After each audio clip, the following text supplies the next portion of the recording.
Hello, everyone. Today we're going to be talking about kind of the second portion of our chapter 4 here.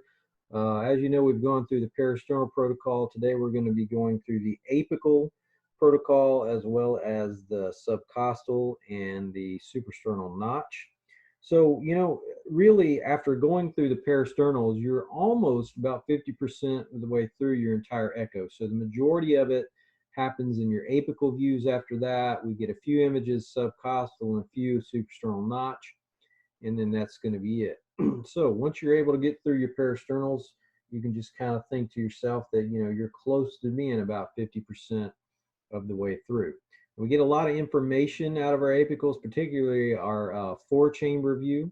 So we're going to kind of get into that. I'm going to be bouncing back and forth between the kind of PowerPoints and some live echo views and all that. So you can certainly kind of follow along in your book with this, but we're not going to be doing the protocol exactly as they do it in the book. You can pull out your protocol sheets that I've given you and go and look at that as well. So your book kind of starts off with the four-chamber view, which is obviously where we're going to start. As you see here in the picture, we'll take a nice view of the four-chamber. We want to see all the kind of areas surrounding it, so at a good depth there. All right, we're going to do that. Then we're going to zoom in on the left ventricle, and I'll show that to you in just a minute. But so what we're going to do with our protocol is we're going to do everything. We're going to kind of start on the left side of the heart, then work our way over to the right side, okay? So we're going to do everything needed on this left side of the heart first, okay? Then we're going to open up the five-chamber. We're going to do everything there. And then we're going to move over and do everything on the right side of the heart, okay? We're not going to be jumping back and forth or anything like that. So we start here and work our way that way, okay? And that seems to be the easiest method for learning the protocol. So your book kind of jumps into the right side shortly after you get your four-chamber view in. So again, we're not following exactly like the book, so pull out your protocol and just kind of follow along with me here. But you can reference some things back to your book throughout this presentation, okay? All right, so I'm going to now pull up kind of our live echo view here. Excuse me. Okay, so here's our four-chamber view. So with this, you can see kind of all the area around the four chambers. So we're at a depth of about 15 centimeters for this particular person. Now, sometimes your ventricles are almost going to be cut off here at the top. Sometimes you can't get away from that. But this is a good view. We see all the areas surrounding. We see our nice four chambers there all together. So we're going to take a clip of that. Then we're going to move forward and we're going to zoom in on the left ventricle here, okay? So we want to get a good look at that. We want to see good endocardial thickening here on the walls during systole. We want to see that as good as we can possibly see it, all right? Because the first thing we're going to focus on is how well is the ventricle functioning, all right? And after that, we're going to do a measurement. We're going to trace the ventricle. Okay, so this is called our Simpson's biplane method of kind of calculating an ejection fraction, all right? So I'm going to toggle back to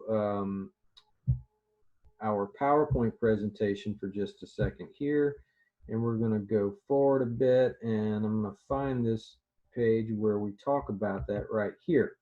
So this is called the biplane method of discs, or we also call it the Simpson's method for calculating ejection fraction. This is going to be our most accurate method for calculating the ejection fraction for a patient. So essentially what we're going to do is we're going to find end diastole. We're going to trace the ventricle during end diastole.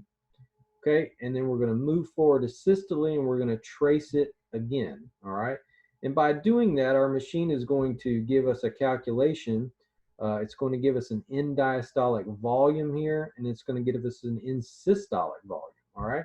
We're going to do the same thing in the two-chamber view as well, okay? And so that's how we get the biplane method right here. So we're getting one plane here on the four-chamber, then we're getting a different plane in our two-chamber.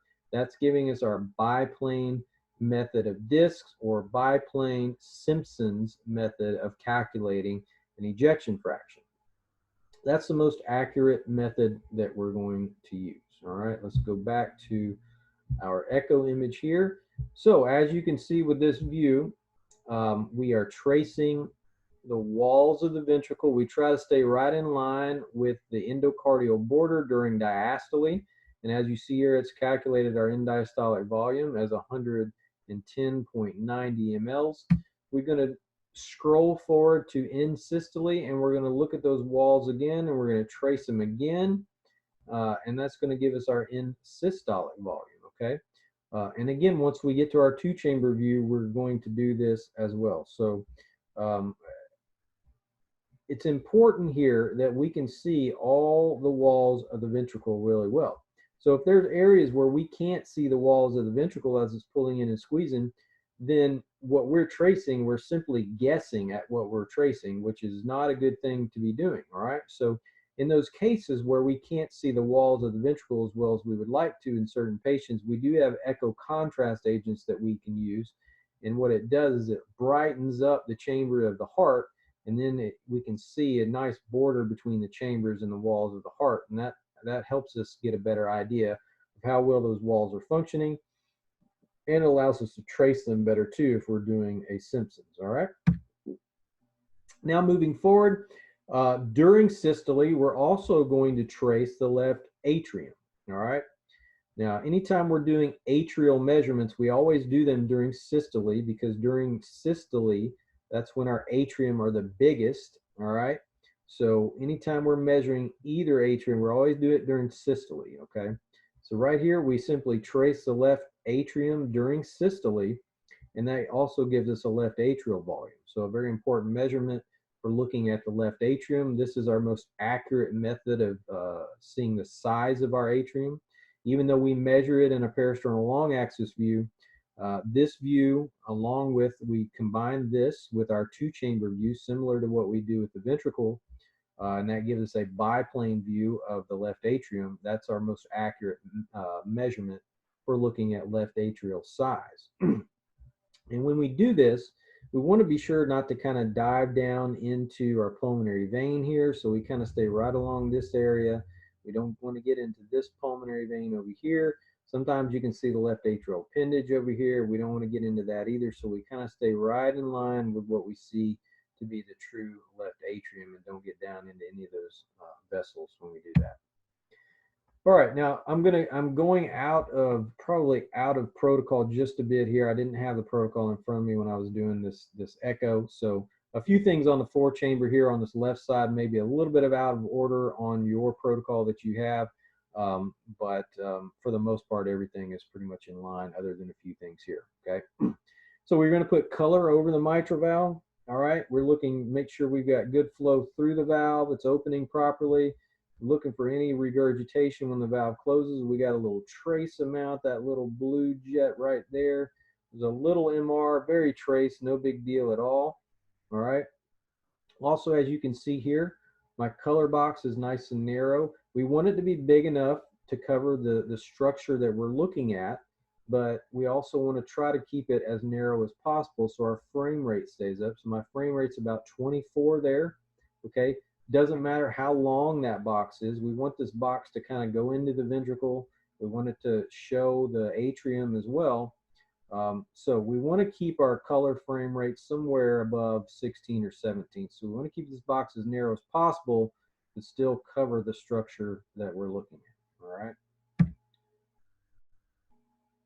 Now moving forward, we're going to do pulse wave. Okay, so as you can see with our cursor here, we're going to do pulse wave. We want to put that pulse wave cursor right at the mitral valve tips as that mitral valve is opening. That's the flow we want to see. Okay, you can always tell we're on pulse wave. You can all look over here. This shows that we're on pulse wave. So we want to look at this specific spot that flow is coming through the mitral valve right there. That's why we're doing pulse wave. Okay. All right, so this is our forward flow going through the mitral valve. This is our E wave here. So we've got passive filling, blood flowing through the valve. It's starting to close. And then we've got our last bit of atrial kick, pushing the rest of that blood flow through the mitral valve. And so this is our flow through the mitral valve, our E wave and our A wave there. So we take a peak velocity of the E wave, we take a peak velocity of the A wave. We also do a deceleration measurement. So we look at how fast that blood flow is coming through, and then how fast it's kind of closing off as the valve leaflet starts to close there. So that's our deceleration time measurement right there, okay? All these measurements, we'll talk about this a little bit more toward the end of this presentation. All of these measurements go into determining diastolic function of the left side of the heart, how well the heart is relaxing, okay? So our E wave, A wave, and our deceleration time measurement. That's what we use with pulse wave there on the mitral valve. Next, we're going to put continuous wave through that valve as well. Now, we've seen that the valve is opening properly, right? There's no issue with it opening. So we're not really going to look at forward flow velocities, how well it's opening, but we want to look always to see if there's any regurgitation in that valve. This is continuous wave, because remember, continuous wave is looking at everything along this entire line here. We're not looking at one specific spot. So if we have regurgitation, we're always going to use continuous wave to try to find that. And so here we've moved the baseline up because we're looking at flow away from us, which would be below the baseline. So here would be our little MR jet. We don't really have much at all, just a little tiny whiff that we see right here. We're not going to measure anything with MR. We're just going to show it for the time being. All right. And so that's what we're doing right here, just showing a little tiny whiff of MR there.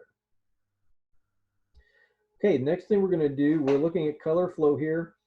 We can see this color flow coming through the pulmonary vein. So blood flow is entering into the atrium through the pulmonary vein here. Got another pulmonary vein over here where blood flow is coming in. Okay, red flow because it's coming towards the transducer. We're going to show that, all right? Then we're going to put our pulse wave cursor. And normally we're going to put it on this pulmonary vein versus this one because we're more parallel to flow with this vein versus that vein.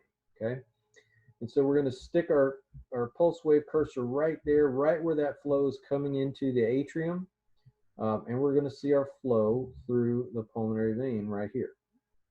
So it's coming towards us, so it's above the baseline. Okay, this is our S wave and our D wave. S wave and D wave. That just stands for systolic and diastolic. Okay, so while the ventricle is squeezing, blood flow is coming in this wave into the atrium through the pulmonary vein, okay?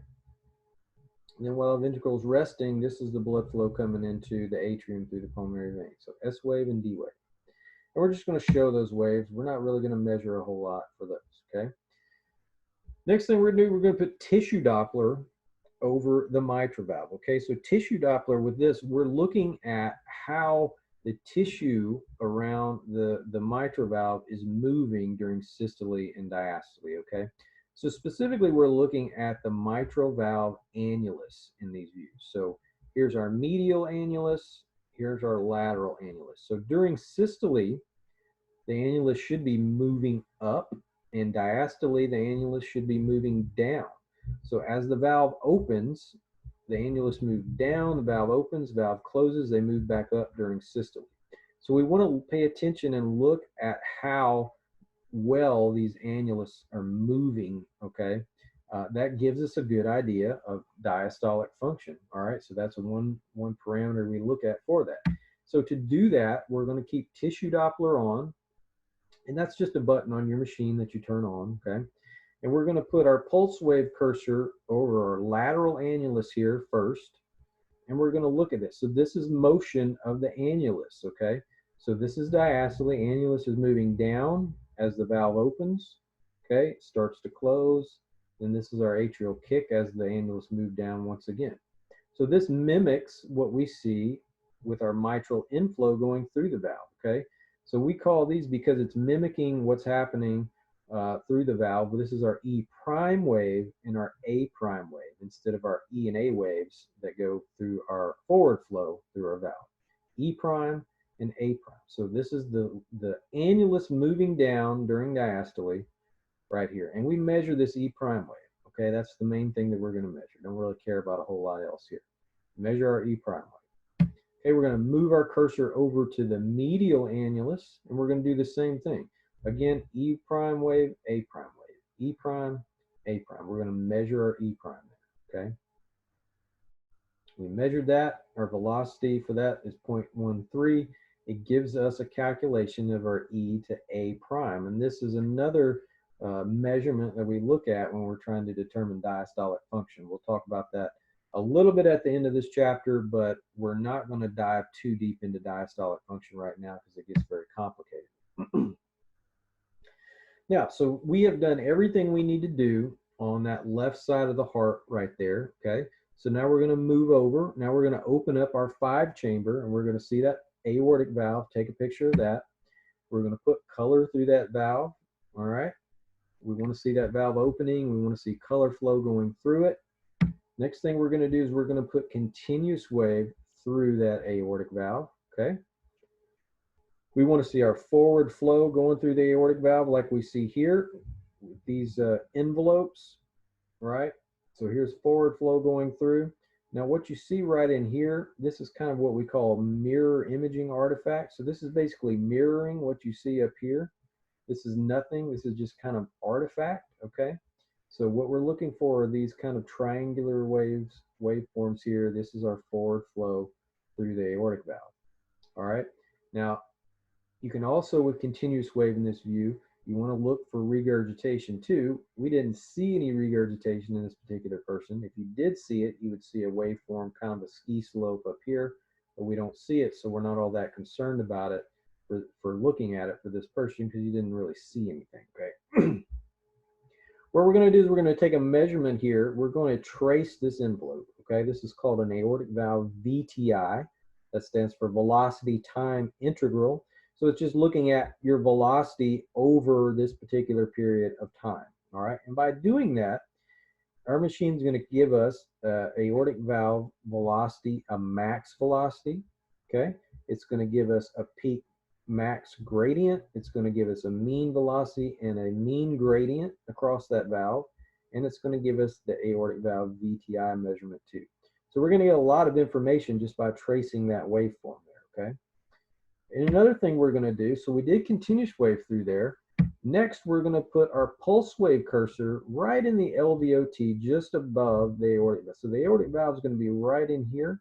So we're going to put it just above the aortic valve in the LVOT right there. And this is going to be our LVOT velocity measurement here. So essentially what we're doing, we're looking at our velocities going through the LVOT before it gets to the aortic valve with pulse wave. And then with continuous wave, we're looking through velocity going through or once it's gone through the aortic valve, okay? These are very important measurements. These measurements help us to calculate an aortic valve area through something called the continuity equation. We'll talk about that more when we get into our chapter about valves. But for every patient, we're going to do these measurements because it gives us an aortic valve area calculation, all right? It's very important. This is the most important valve in the heart because this is the valve that allows blood flow to go out of the heart into the rest of the body to carry blood and oxygen to all of the tissues, all of the cells and everything in the body. So we want to make sure this valve is opening properly. So by doing our pulse wave VTI, by doing our continuous wave VTI, we calculate an aortic valve area. Also very important to get the diameter of the LVOT, which is a measurement we take in the parasternal long axis view, if you remember. That goes into our calculation as well, and that allows us to calculate an aortic valve area, all right? So it's very important. So pulse wave, continuous wave, color of the aortic valve. Then we move over, that's all we need to do for the aortic valve. We move over to the right side of the heart, and we do this view, we kind of, tweak our transducer, tilt the tail down just a little bit or up just a little bit to kind of move the heart over to the right side of the screen so we can see the right side much better. Now we don't care too much about this left side. We've already looked at all that. We want to get a good view of the right side of the heart. This is called our RV focus view. So we cock the heart over just a little bit so we can see this RV free wall as good as we possibly can, so we can see how well it's functioning. So the next thing we're going to do, we're going to stop it. We're going to find end diastole, and this is where we do our RV measurements, okay? So as we talked about in our parasternal long axis view, some people measure it in that view, but essentially what that measurement has given us is our RV outflow tract, proximal view. It's not a true RV measurement. So in this view, we get a nice view of the right ventricle. So this is where we're going to measure it, okay? So we take a view at the base of the ventricle, which is just above the tricuspid valve. Then we take another measurement in the mid portion of the ventricle, okay? So that's during diastole, all right? Then we move forward to systole. Again, we measure our atrium in systole because that's where they're at their largest all the time. So we're going to trace the right atrium just like we trace the left atrium. That's going to give us a right atrial area. We're going to measure from this side to this side. That's going to be our right atrial minor axis. And our major axis is going to be cutting it long ways here. And we're going to take that from the tricuspid valve all the way to the bottom portion of the atrium right there. Then again, like I said, anytime we see a valve, we're going to put color on it. So we put color on the tricuspid valve here. This is oftentimes the best view to get a good velocity for any tricuspid regurgitation because we're usually pretty parallel to that flow here. All right, so then we put our continuous wave through there to try to pick up any TR.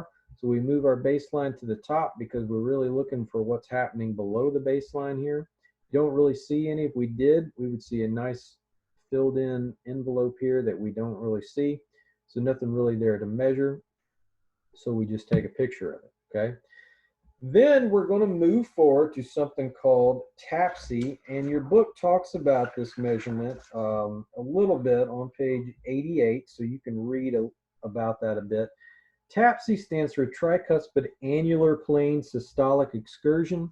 Really, that's a big word, just basically saying we're looking at the annulus of the tricuspid valve and we're seeing how well it's moving during systole and moving back during diastole. So what we're looking at here is we put our M-mode cursor right through the lateral annulus of the tricuspid valve, and we're looking to see how far it's moving up during systole and back down during diastole, okay? Now, we know that the right ventricle is made up differently than the left ventricle, okay? The left ventricle kind of squeezes together all concentrically together, but the right ventricle doesn't necessarily do that. The RV during systole kind of squeezes up and twists at the same time. So it's a little different in looking at how this RV functions versus what the LV does when it functions. In addition to that, it's often very difficult to see this RV free wall on a lot of patients. Sometimes we just can't see the heart really, really well on patients. And so it makes it difficult to trace the RV like we do the left side of the heart. In addition to that, the RV has a lot of trabeculated muscles kind of along the wall, so it's tough to tell where the actual edge of the wall is.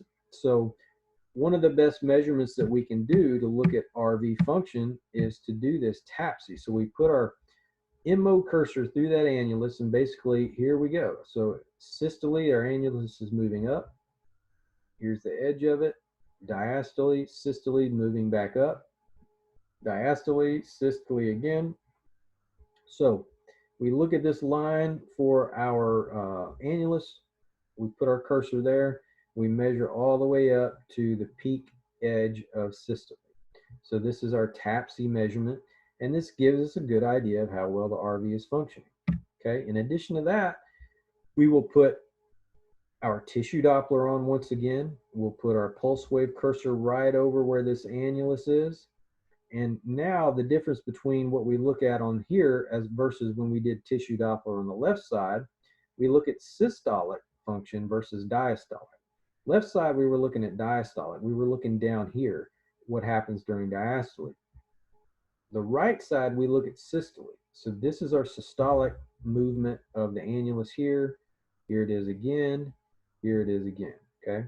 And so we measure that, okay, and that's called our S prime wave, and that's 0.12 from what we measured right there.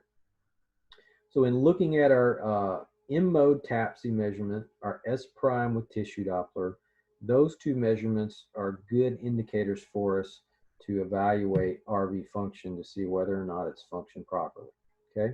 So now we've done everything on the right side of the heart. We've done everything we need to do in our 4-chamber view. So now we're going to rotate counterclockwise and find our 2-chamber view, okay? So we get that in well. We see all the structures surrounding the left side of the heart here. We take that picture, okay? Just like we did in the 4-chamber view, we're going to zoom in on the left ventricle. We want to try to see the borders of the heart squeezing well. All right, then once again, we're going to trace the ventricle. So we trace during diastole. Try to see those walls well. We get our end diastolic volume. We're going to trace it again during systole. We're going to get our 2-chamber end systolic volume. Now, when we get to the end, I will show you a measurement page. And so it's not displaying it on the screen here, but we will be able to see it on our measurement page. Through doing those measurements, we have now calculated a biplane Simpson's method of evaluating the ejection fraction. I'll show that to you, okay?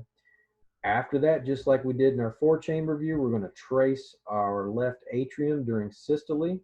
That's going to give us our 2-chamber left atrial volume, okay? So we combine that with our 4-chamber volume. We index it by the patient's height and weight. Our machine's going to do all that for us. And we're then going to get a biplane left atrial volume index, and that's going to be our most accurate measurement for looking at our left atrial size. Okay, we see a valve in this view, so we're going to color the valve, right? So we color it. Color box is nice and narrow, but it's still covering the entire mitral valve, okay? Take a picture of that. We're going to put spectral Doppler through there because we need to interrogate valves in at least 2 views. Every valve in at least 2 views from an accreditation standpoint. So we interrogated the mitral valve in the 4-chamber view really well with color and spectral Doppler. And so now we do it in a 2-chamber view with color and spectral Doppler. So we're looking for any regurg. So we take our baseline to the top. We're looking for flow down here, and we don't see much, and we take a picture of that. So now we have interrogated the mitral valve with color and spectral Doppler in 2 views. Okay. So now we move forward to our 3-chamber view. We get a nice look at that. We try to be able to see both valves opening and closing there together. If you can't see both opening and closing, sometimes we'll get one in, then tweak our view a little bit and get the other in. Same thing, you can do that with color as well. If you can see both well, we put color over both valves. Again, keep your box as narrow as possible while at the same time covering the structures that you want to see. All right, and now we're going to put spectral Doppler through the aortic valve because, again, we want to color and put spectral Doppler through each valve in at least 2 views, right? So we did this in the 5-chamber view. We colored and put spectral Doppler through it. And now we're doing it in the 3-chamber view. So now we've interrogated the aortic valve with color and spectral Doppler in 2 views as well, okay? Don't need to do a whole lot of measuring in this view, but we do want to take a picture just to show that we did do spectral Doppler and that we see our forward flow waveforms in that view. Okay, that's done. That's all of your apical views, all right? Now you're in the home stretch. So you go down to your subcostal views, and we try to get the left side and the right side in as best as we can. You want to increase your depth because we're imaging deeper into the body here. We're right at about 20 centimeters there. You want to be able to see the whole silhouette of the heart. And this is the best view to look for an effusion to try to see if there's any fluid, which would be like a black space kind of around the heart here. We take that, and then we're going to zoom in on the interatrial septum. All right. Going to put color flow right across that because, as we talked about in the past, 25% of the population can have a PFO. So if there were any color flow crossing, we could potentially see it in this view. And in this view, you know, our transducer is up here looking down. So if we did have color flow crossing either from left to right or right to left, we would almost be parallel to that flow. So this would be a great view to see that if it were there. All right, so now we've interrogated the interatrial septum in this view. We already looked at the interventricular septum in the parasternal long axis view, so we're good there. We don't have to put color on that again here, but it's a good place to look for PFO for our interatrial septum. All right, now we move forward, and now this is not a view that you have to get, but I just did this to show you what you can potentially see in your subcostal views if you needed to. This is the base view, short axis and subcostal here. Here's the aortic valve. Here is your right atrium up in this area, or your tricuspid valve is here. Pulmonic valve is over here. So it's the same view you see in your peristernal short axis view, but you can also see it in subcostals if need be. Again, this is our LV view here, subcostal. So papillary muscle here, papillary muscle there. Again, this is not something you have to do, but just know that it's a possibility if the patient has horrible peristernal views and you can't get it in. Sometimes you can get these views in subcostal. Okay. Then we move forward. We rotate our transducer counterclockwise about 90 degrees, and we try to open up this IVC. All right. So our hepatic vein is right here. Right atrium's here, so we want to do this measurement kind of right in between the hepatic vein and where the IVC dumps into the RA. We do that, and we get 1.6, which is a very normal measurement for the IVC. Next thing, we want to show that IVC collapse during inspiration or when you have a patient take a deep sniff in, one of the two. So we kind of increase the amount of loops that we take here or the amount of beats that we're seeing. We can do that on our machine.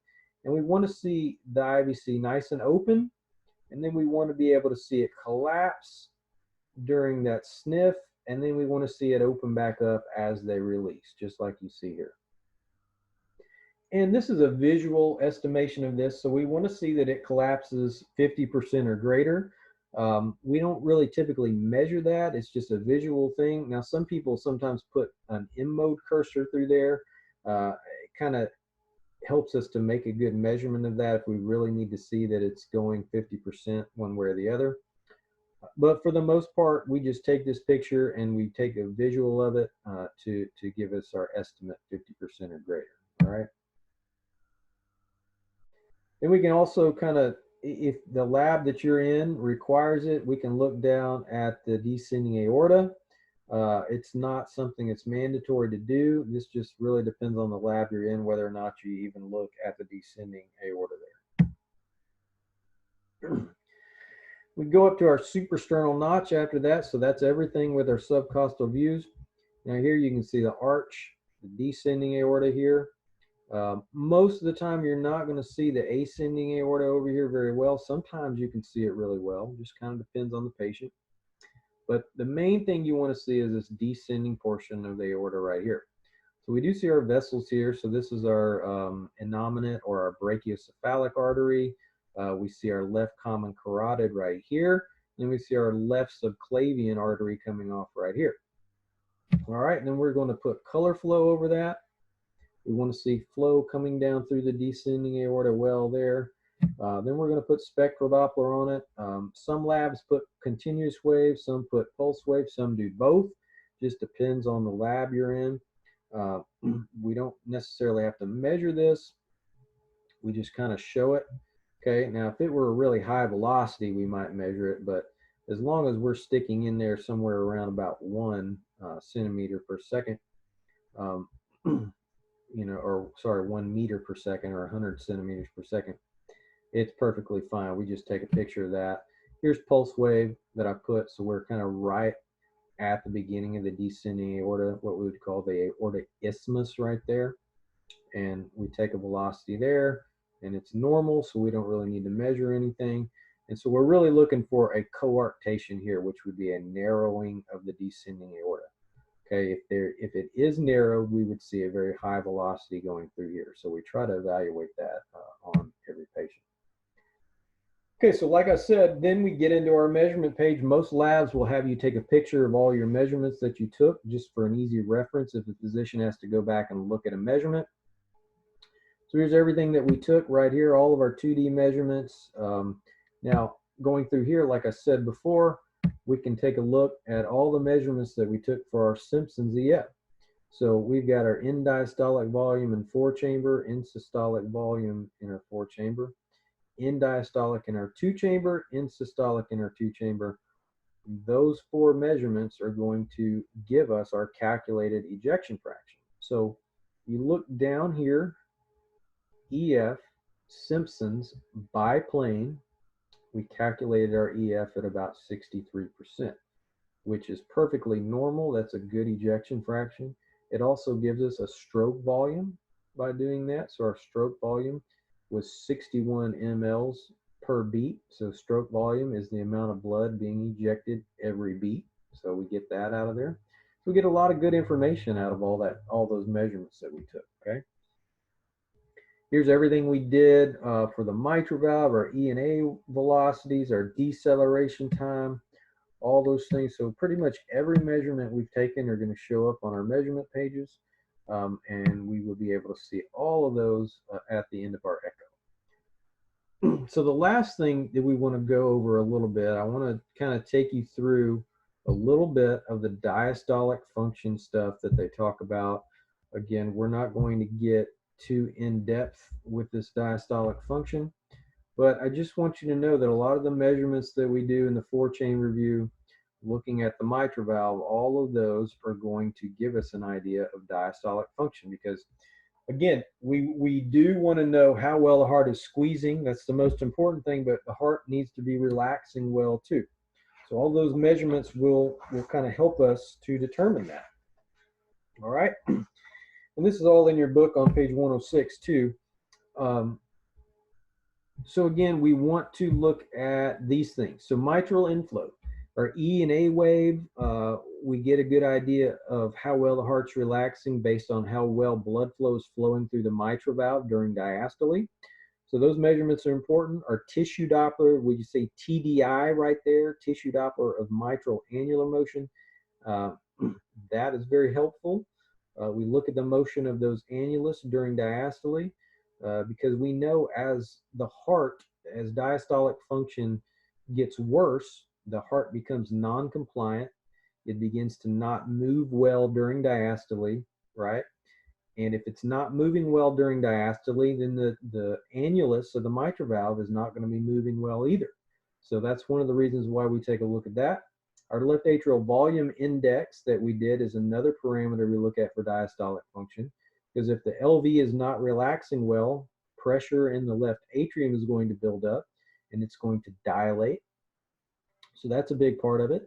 Pulmonary venous flow, again, if our pressures elevate in the left side and the left ventricle, it's going to move down to the atrium and then push down into the pulmonary veins. So we look at pulmonary venous flow as well as a parameter for diastolic function. We look at peak tricuspid regurgitation velocity, and then we can also do something, do the Valsalva maneuver. That will, as we talked about in the past, that changes up pressures in the heart briefly. As we bear down, that decreases venous return back to the heart, and then as we release, it releases all that flow back in. So this is something we can do to kind of unmask diastolic dysfunction in certain stages. All right, so here's just kind of going through all the things we did. Our E and A wave measurements, we want to be as parallel to flow as possible. We look at this flow because abnormalities in this flow can help us determine diastolic dysfunction. We want our E to E wave typically to be a higher velocity than our A wave. This is a normal one here. Here, when you see E to A reversal, so our A wave here is actually taller than our E wave, that's a good indication that the patient is in grade 1 diastolic dysfunction, meaning the heart is not relaxing well. Again, we're not going to get into that a whole lot, but just want you to know that these waveforms really help us to determine one way or the other based on how they look. Tissue Doppler again, we can measure all of that. So I'm going to take you now to another document here. So I'm not sure if I gave this document to you all in your folders or not. It's somewhat old, but it's still good. So this, we don't really go to stage 4 diastolic dysfunction anymore. We usually do 1, 2, or 3 now. But this gives a good illustration of kind of what happens with waveforms as function decreases from a diastolic standpoint. So this is normal. Then as you see here, you got E and A reversal. Then as it progresses to grade 2, you kind of pseudo-normalize again. Then in grade 3, you've got a really tall E wave, a very short decel time, a very small A wave. This shows what can happen during Valsalva to kind of change up pressures briefly on the left side of the heart. This book shows you what happens with your pulmonary venous flow as grade of diastolic dysfunction progresses. Now this talks about color in mode. We don't really do a lot of color in mode anymore, but there is, you can do it to look at diastolic function as well. And here's tissue Doppler, shows you kind of what happens with your tissue Doppler waveforms as diastolic dysfunction increases as well. So that's a good chart to look at, but again, don't put a whole lot of time into it right now. We'll get into that much more in the future. It's very complicated. Here's the most recent diagram from the ASC for diastolic dysfunction. Like I said, it gets complicated. So you look at all these, they're all the parameters that we look at now.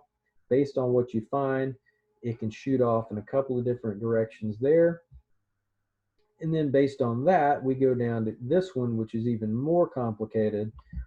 So we look at all kinds of different parameters to determine, okay, is it grade 1, is it grade 2, or is it grade 3 diastolic dysfunction? The most difficult one is kind of to figure out whether it is, grade 1 or grade 2 diastolic dysfunction. So again, it gets very complicated. And we'll talk about that much more as we get, out of the classroom and once you start clinicals and all that. And this will start to make more sense. So don't get too caught up on all that right now. So I just want you to know that based on a lot of those measurements that we get in the 4-chamber view on the left side of the heart, we can try to determine diastolic function based on that. Okay. So hopefully this has been helpful to you. It will make much more sense when we get back in the classroom and you're able to start scanning with this, but I wanted to get through this so you can kind of stay up and have something to be studying during this time. In addition, the main thing that I would have you do is just keep looking through this chapter, look at all of your anatomy in each and every view, and at the very least, I would like for you to most definitely memorize all the anatomy that we're looking at in these views, because these are the normal views that we're going to get each and every time. So you should start to at least be able, this will give you time to memorize what we're looking at. What different leaflets are we looking at in different views? What different areas of the heart are we seeing? All those things from an anatomy standpoint, at the very least, you should be able to look at these views and be able to determine that. So that will be very helpful when we get back in the classroom and start scanning again. All right, so you all have a great day, and I'll talk to you soon. Thanks.